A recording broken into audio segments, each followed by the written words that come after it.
Hello and welcome back to World 360. Has there been an impact of student protests in the US, Germany, Australia and France on putting pressure on their governments to call for a ceasefire in Gaza? Why did two rival Palestinian groups, one of which is waging a war against Israel, meet in China for talks? And finally, what does the latest flare-up between China and the Philippines tell us about the greater game being played in the South China Sea? We answer these and more in today's episode. So first up, the student protests in the West. Over the last few weeks, we've seen images and videos of police arresting and clashing with American students who are calling for a ceasefire in Gaza and an end to US military assistance to Israel. Keep in mind that this comes shortly after the US Congress approved about $26 billion in additional funding to Israel so it can replenish and expand its missile and rocket defense system, buy more advanced weapon systems, and enhance weapons production. Top universities like Columbia University and Washington University have seen several clashes between police and protesters, and recently a US presidential candidate, Jill Stein, who hails from a third party in the American political system called the Green Party, was arrested during a protest. Now, German police also recently broke up a Gaza solidarity camp in front of the German parliament. Activists were demanding an end to German arms exports to Israel. In France too, specifically the Sorbonne University, protesting students were seen being dragged out of the campus. So the big question is, have student protesters in the US and parts of the Europe been successful in pressurizing their governments for a ceasefire in Gaza and to pull back support of Israel? To answer this, let's look at how China and even the United Nations and others have reacted. The UN High Commissioner for Human Rights has flagged what he calls disproportionate police action on US campuses. The rights chief, Volker Turk, said freedom of expression and the right to peaceful assembly are fundamental to society. I am concerned that some of the law enforcement actions across a series of universities appear disproportionate in their impacts. Some of the rivals to the West, like China, have used this as an opportunity to criticize the US for police brutality, an issue that was hotly debated during the George Floyd protests and the Black Lives Matter movement. China's state media said it supports protests on US campuses. An editorial in China Daily slammed the Biden administration's nonchalant response to students and went as far as to claim that there is a disconnect between US elites and ordinary Americans. Let's not forget that US Secretary of State Antony Blinken was in China just a few days ago for an official visit and is now continuing his travels across the Middle East in places like Jordan. Let's also not forget, and this is very important, that all of this is happening during an election year in the US, in which US President Joe Biden is seeking re-election. Some reports suggest the protests identify cracks in the Democratic Party in the US, especially as pro-Israel Democrats are pushing Biden to respond to anti-Semitic incidents at colleges and universities. Meanwhile, students across the Middle East have begun holding pro-Palestinian protests in solidarity with the campus protests in the US. In Kuwait, Lebanon, Egypt and Ramallah, students have voiced support for pro-Palestine students in America who have called for a ceasefire in Gaza. The US has also been working with allies in the Middle East to prevent the war in Gaza from spilling into a regional conflict. Now, mobilization of youth and students in the Middle East, especially in these countries I've just named, who are supporting their fellow students in the US, is most definitely applying pressure on the Biden administration. As the report in the Wall Street Journal points out, this is an election year and US campus protests have allowed Republicans to paint Democrats as the party of chaos and dysfunction. In Europe too, EU Parliament elections are around the corner. In the past, students and activists have criticized their governments, especially in Germany, for their at times contradictory stances on the Ukraine war versus the Gaza war. The new slew of protests across Europe, which we're seeing now, has brought such conversations back into the debate.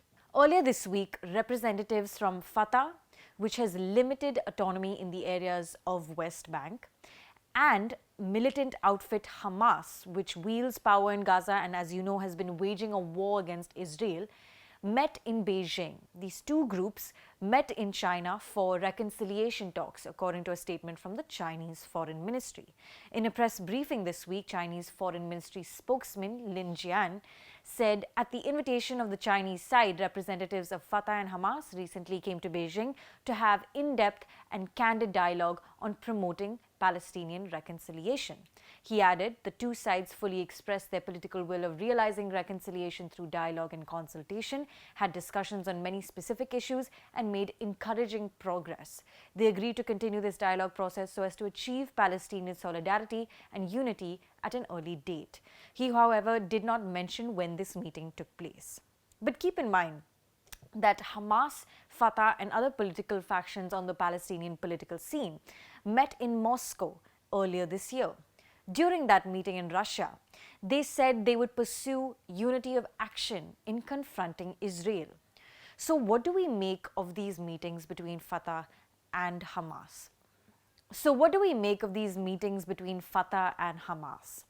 For one, it should be noted that the West's rivals, like China and Russia, are taking a more proactive approach in bringing both of these Palestinian groups together against Israel. Russia and China have been very vocal about the need for a ceasefire in the UN Security Council, whereas the US and the UK were initially resistant. Later, of course, the UN Security Council did pass a resolution calling for an immediate ceasefire and proper flow of humanitarian aid into Gaza. But by hosting Hamas and Fatah, China is also seeking to play a bigger role as peacemaker. Let's not forget that Chinese President Xi Jinping called for an international peace conference to end the war just recently.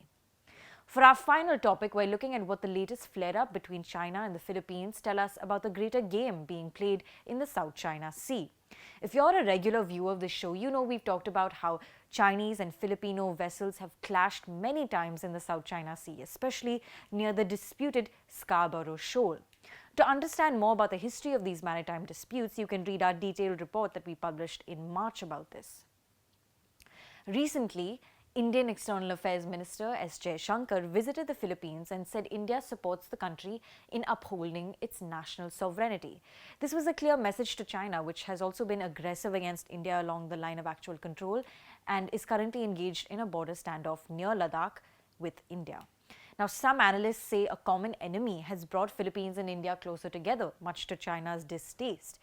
In fact, growing cooperation between the US and the Philippines under the new and young Filipino leader Bongbong Marcos Jr. is also a factor that we'll speak about. Tensions between the Philippines and China have escalated mainly over the last 2 years and with regard to two disputed territories, the Scarborough Shoal, which I mentioned earlier, and the Spratly Islands. Earlier this week, the Philippines accused China of dangerous maneuvers and obstruction and reinstalling a barrier at the disputed Scarborough Shoal. Incidentally, a lot of foreign correspondents were aboard the Philippines Coast Guard vessel when this attack happened.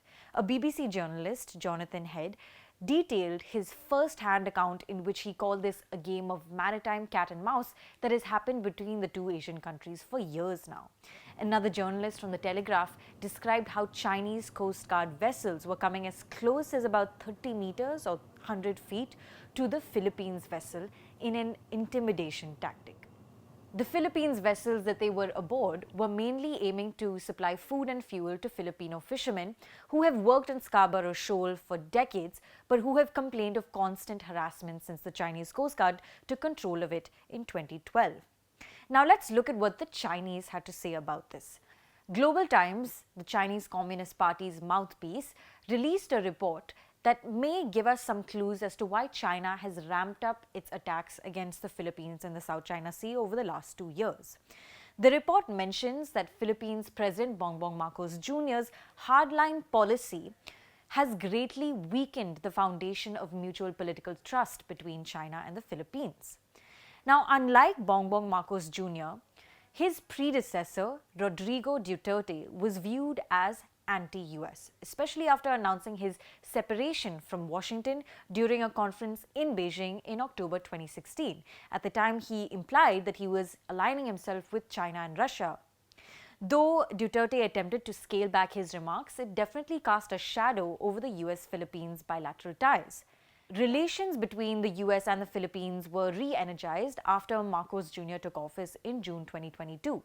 Under him, the US and the Philippines revised guidelines in a 1951 Mutual Defense Treaty, which stated that mutual defense commitments would be invoked in an armed attack on either country anywhere in the South China Sea.